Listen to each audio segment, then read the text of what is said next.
पर एक राजा हुए, जिन राजा साहब का नाम था महाराज केक।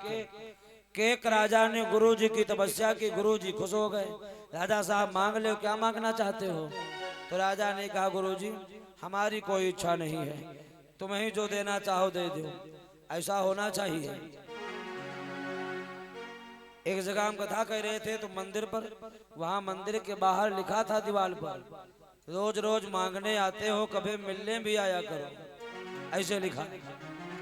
हाँ, तो कहीं भी दरबार में जाओ, कहीं मंदिर में जाओ, सिर्फ यही भगवान से प्रार्थना किया करो, जो भी आपने दिया है सब कुछ है, और आपको जो कमी लगे वही दे दो हमें।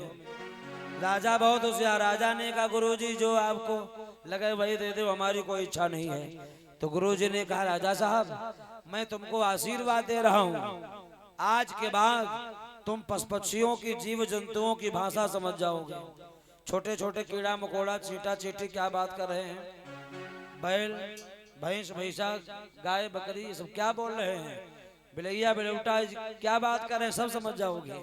लेकिन तुम किसी से कहोगे नहीं, भाषा सबकी समझोगे लेकिन तुम किसी से कहोगे नहीं। और किसी दिन तुमने किसी से कह दिया ये पशु ये बात कर रहा था, उसी दिन तुम मर जाओगे, ऐसे कहा। समझोगे लेकिन कहोगे किसी से नहीं, कह दोगे तो मर जाओगे। राजा ने कहा ठीक कोई बात नहीं। एक दिन का जिक्र है, राजा साहब भोजन कर रहे थे तो महारानी पासे में बैठे भोजन कराई रही थी।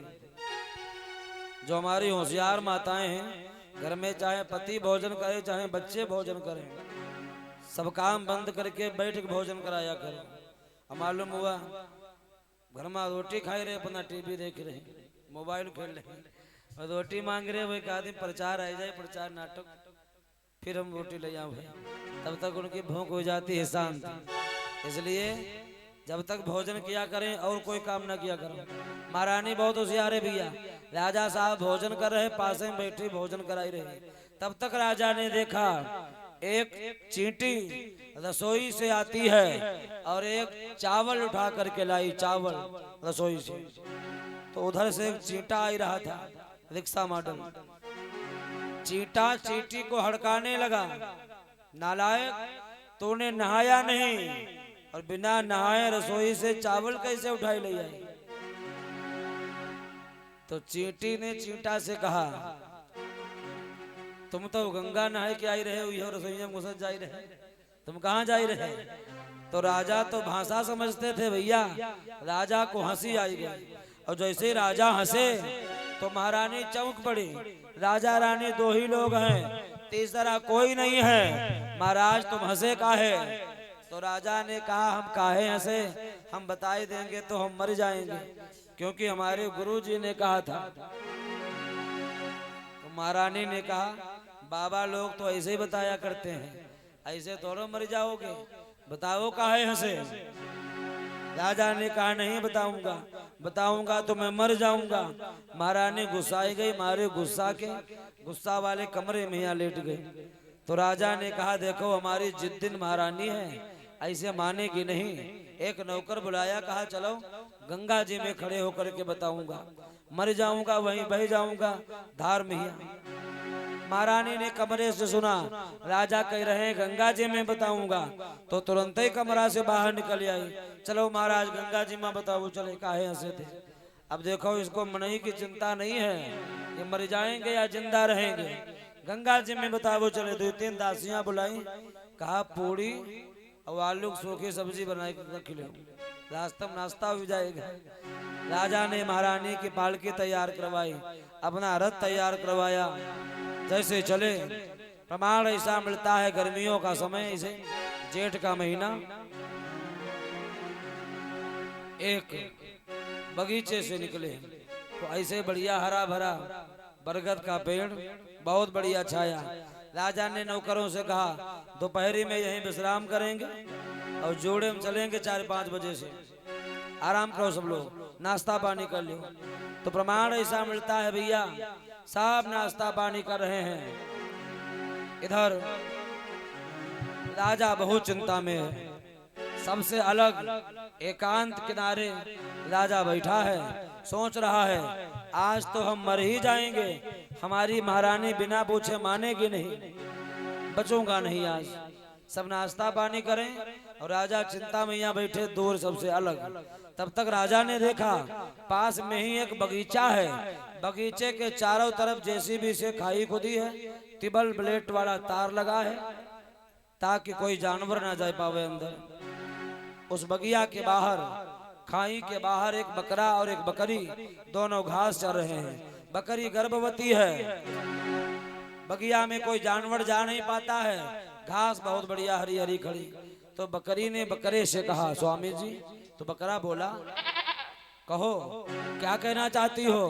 तो बकरी कहती है महाराज इस बगिया में है घास खड़ी, बहुत बढ़िया बढ़िया घास है, अब मैं जा नहीं पाऊंगी क्योंकि हम गर्भवती हैं, तुम जाओ बगिया में।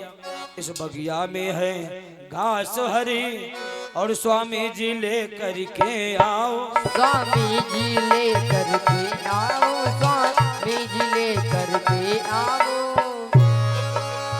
घास को लाकर स्वामी जी दासी की भूख को मिटवाओ।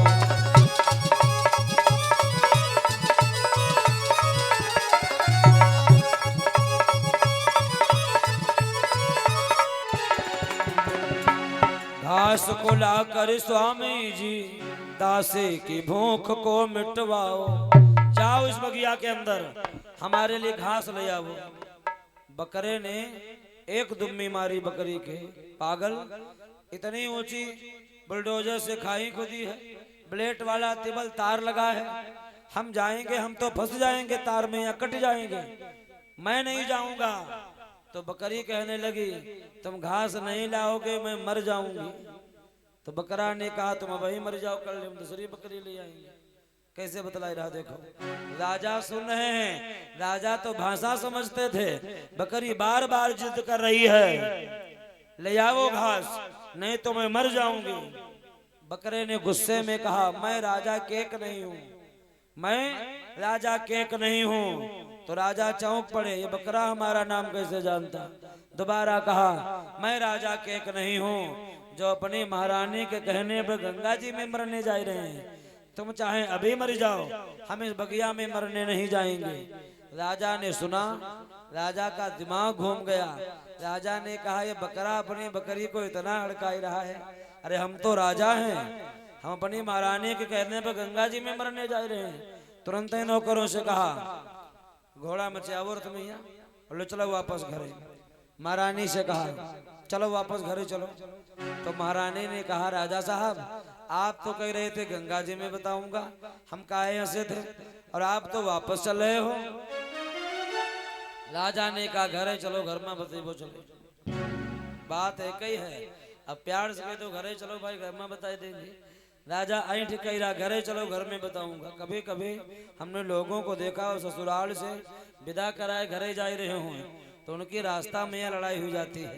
हाँ, और जो समझदार लोग होते रास्ता में नहीं लड़ते हैं, वो मोटरसाइकिल रोड किनारे खड़े मुंह लटकाए खड़े, कहा घरे चलो घर में बताइए बच रहे तुम्हें। राजा ने कहा घर में बताऊंगा। महारानी घर में आई, देखो उसने जिद नहीं छोड़ी, बताओ महाराज अब तो घर ही आए गए, काहे से थे। तो राजा ने 2-3 नौकर बुलाए, हमारी जिद्दन महारानी है मानेगी नहीं, इसको बांधो बरामदे खंभे में, यहाँ रस्सी से खंभे में बंधवाया। एक नौकर भेजा जाओ हमारे कमरा से चाबुक उठा लिया वो हमारी। तो जैसे चाबुक मंगवाई और 2-4 से चाबुक जैसे लगाई तो वही महारानी जो मारे जिद के गंगा जी तक लिए जा रही थी आज खूब जो चिल्लाई रही है, हाथ जोड़ रही राजा साहब अब हम जिंदगी में नहीं पूछेंगे आप काहे ऐसे थे। तो ये कथा हमने इसलिए सुनाई है, हमारी माताओं को हट नहीं करना चाहिए, जिद नहीं करनी चाहिए, नहीं तो भयंकर परिणाम भोगने को मिलता है। हमारे दादा लोग जो बड़ा खुश हुए रहे देखो, और जो माताएं हमका घर आई रही है भाई जीभ कट गई हम जान गए। कल हम इनकी भी कथा सुनाएंगे तब आप लोग को हंसना। और